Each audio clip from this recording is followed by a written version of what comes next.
Alors bonjour famille, j'espère que vous allez bien. Alors aujourd'hui nous allons aller encore au niveau du pays de l'AES, au niveau du Burkina Faso plus précisément, où nous allons vous montrer les nouveaux péages qui sont pratiquement finis à 95% de réalisation sur la sortie Poutenga.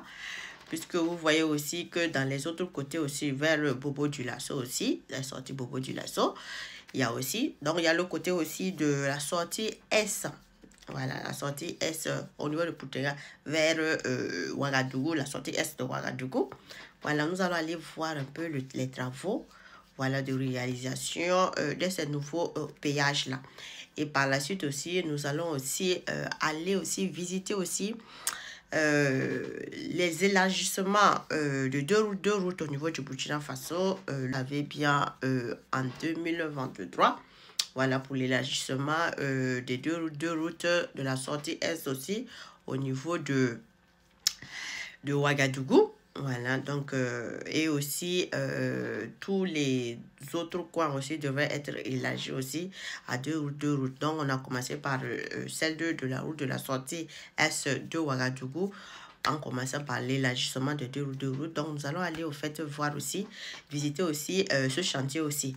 Mais pour pour la première vidéo, nous allons aller d'abord plus précisément au niveau de Poutenga, à la sortie est de Ouagadougou, pour voir les nouveaux péages famille. Donc sans plus tarder, suivez la vidéo de la réalisation de ces nouveaux péages au niveau du Burkina Faso, qui est à 95% en finition. Voilà, donc on espère que d'ici 2 mois, voilà, les choses vont être dans l'ordre. Donc suivez la vidéo sans plus tarder famille. Merci. Nous vous l'annoncions également, le poste de péage de Boutenga, route de Fadangourma, sera fonctionnel dans quelques semaines. On se souvient, c'est en 2020 que les travaux de cet ouvrage ultramoderne avaient été lancés. Le ministre en charge des infrastructures a constaté l'achèvement des travaux qui affiche un taux d'exécution physique de plus de 95%. Immersion avec Roger Kame et Yankiteda. Après le rendez-vous manqué de décembre 2023, les entreprises visent à fin mars 2024 pour rendre opérationnel le péage moderne de Boutenga à la sortie est de Ouagadougou. Pour assurer, une démonstration est faite sur place avec le passage de quelques véhicules sous le regard du ministre en charge des infrastructures. L'exercice rassure certes, mais le chef du département veut voir clair. Et poste après poste, voie après voie, le ministre Sorgo passe en revue les réalisations et ne veut plus d'un rendez-vous manqué. Ils m'ont donné 1 mois, mais moi je leur ai dit, allons-y pour 2 mois maximum. Pour que je ne viendrai pas ici, en tout cas, pour encore passer le temps, beaucoup expliquer, à nous demander qu'est-ce qui se passe. Non. Prochainement, quand nous allons venir ici, on veut voir tous les appareils en marche. Et on n'a pas besoin de tester. Ça veut dire que la mise en service est déjà faite. Et nous pouvons constater comment le poste de péage moderne fonctionne. En ce moment, vous n'avez pas besoin de beaucoup d'explications. La mise au point du ministre Sorgo est prise en compte et déjà les bâtiments, voiries et réseaux divers, c'est-à-dire les auvents et abris pour cabines sont achevés. Les équipements, à savoir les barrières, les feux d'affectation, le capteur, la vidéosurveillance et autres accessoires sont aussi achevés. Les sources d'énergie, c'est-à-dire la centrale solaire et la pose de groupes électrogènes sont terminées pour opérationnaliser dans un court délai le péage moderne. Pour le péage moderne, la première chose pour qu'on puisse dire qu'il est moderne, c'est la stabilité de l'énergie. Donc comme vous le voyez, ça veut dire que puisqu'on réduit totalement, sinon il n'y a plus d'intervention humaine. Désormais, une personne ne peut plus vous dire bon, combien vous payez. Vous-même quand vous arrivez sur le poste de péage, il y a un écran qui affiche le tarif que vous payez. Et tant que vous ne payez pas, la barrière ne peut pas s'ouvrir. C'est quand vous payez, en ce moment le péagiste appuie sur un bouton, et une fois qu'il a appuyé un bouton, c'est considéré que les recettes sont enregistrées. Et donc c'est en ce moment que le péage s'ouvre et l'usager peut continuer sa route. Donc c'est en cela qu'il est moderne. Il y a aussi un deuxième paramètre où nous avons, pour certains postes où il y aura les cartes magnétiques, quand vous venez, l'usager ne fait que sortir sa carte magnétique et il barge, tout simplement.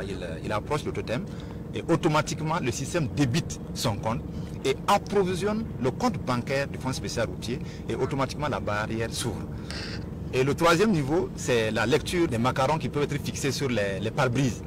Donc quand vous êtes abonné, on a un macaron qui est fixé sur votre pare-brise. Quand vous arrivez, le système va lire sur votre pare-brise et vous autorisez à ouvrir, à passer et débiter automatiquement votre compte. Bourtenga dispose de tous les ingrédients pour être au top des péages modernes dans la sous-région selon le directeur général de l'Agence des travaux d'infrastructure du Burkina. Il dispose de 6 passages de part et d'autre, soit 12 au total. Il fait partie des péages ultra-modernes lancés au Burkina Faso en 2020. Les 2 autres sont Tintoulou à la sortie ouest de Ouagadougou et Côté Dougou à la sortie de Boï-Glasso, route de Ouagadougou, pour un coût global de plus de 18 milliards de francs CFA. Le ministre des Infrastructures et du Désenclavement était ce jour sur le chantier de l'élargissement de la RN4, sortie est de Ouagadougou.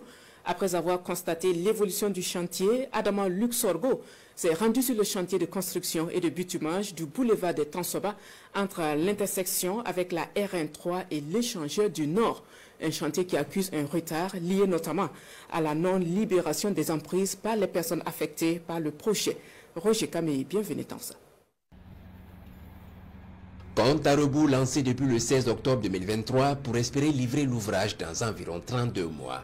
C'est un début de métamorphose pour la RN4 vers un visage beaucoup plus pratique et attrayant. Il s'agit d'offrir une chaussée principale de type 2x2 voies dotée notamment de caniveaux. Ce matin à Gampela, une sortie du chef du département des infrastructures et du désenclavement pour constater de visu le démarrage des travaux d'élargissement et de modernisation de la route nationale numéro 4.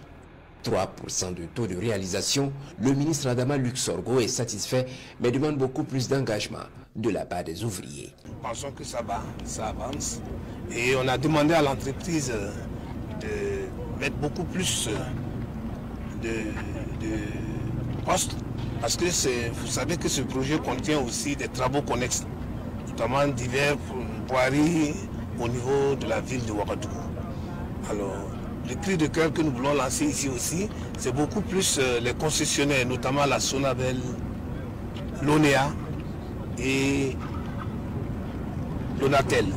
Parce que, en fait, vous voyez, la partie comprise entre la départementale 150 et l'université, plutôt l'université ou le poste de péage, vous voyez, les réseaux ne sont pas déplacés. Vraiment, nous leur demandons de venir le faire urgemment pour pouvoir faire avancer les travaux. Sinon, l'entreprise en tout cas est engagée. Comme nous sommes au début, nous allons constater. Ces travaux d'élargissement et de modernisation sur la RN4 vont de la jonction de Samba à celle de la route départementale 40 allant sur Zignari sur une distance de 21,3 km. Le deuxième tronçon de 2,8 km va de la RN4 à l'université Thomas Sankara. Autre chantier visité, celui du projet de construction et de bitumage du boulevard des Tansoba entre l'intersection avec la RN3 et l'échangeur du Nord. Au moins 10 km de route, un passage supérieur à l'intersection de la RN3, un réseau d'assainissement et de drainage pour ne citer que cela. Ici, les travaux accusent un retard dû notamment à la non-libération des emprises par les personnes affectées par le projet. L'intersection entre la route nationale numéro 3, c'est la route qui va vers Kaya, et l'échangeur du Nord. Nous avons pu constater que les travaux avancent, mais il y a un retard. Mais le retard est partagé entre l'entreprise et aussi la réalité sur le terrain. Sur le plan physique, on a un taux de 55% contre un délai de 95%. Maintenant, on peut dire que l'entreprise est en retard, mais ce retard est imputable en fait au problème de gestion du PAR, c'est-à-dire l'aspect environnemental et social, la libération des emprises par les personnes affectées par le projet et aussi certains problèmes inhérents de déplacement des réseaux des concessionnaires, notamment ONEA, Sonabel et puis les TIC. Le ministre des Infrastructures et du Désenclavement entend revenir sur ses pas en décembre prochain pour constater cette fois-ci que les travaux sont achevés. Fort comme formel, il n'y a rien à dire. Fort. Le Burkina Faso avance. Il n'y a rien à dire. Vive Ibrahim Traoré.